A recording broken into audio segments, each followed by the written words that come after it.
এতিয়া মই আছোঁ ঢাকাৰ ৰবনাথ পাৰ্কত। ইয়াত প্ৰৱেশ কৰোঁতে কোনো টকা পইচা নালাগে। চাওক ইয়াত কিমান ধুনীয়া লাগিছে পৰিৱেশটো।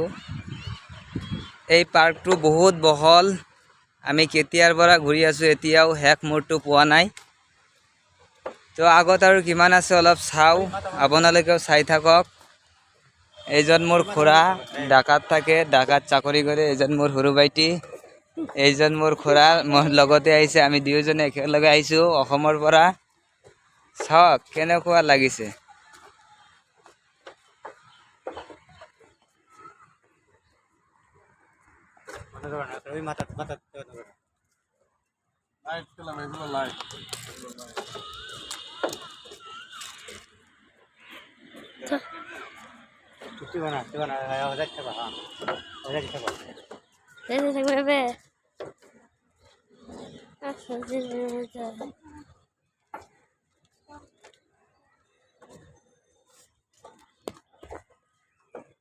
চাওক সন্মুখত আৰু আছে।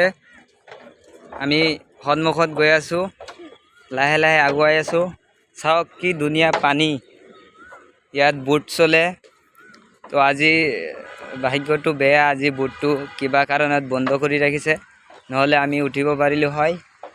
চাওক কিমান ধুনীয়া পৰিৱেশ। ইয়াত গছ গছনি আছে,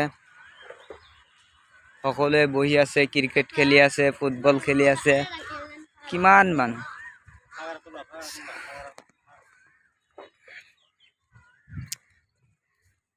এইটো আছে ঢাকা মেট্ৰপলিটান, ঢাকাত অৱস্থিত।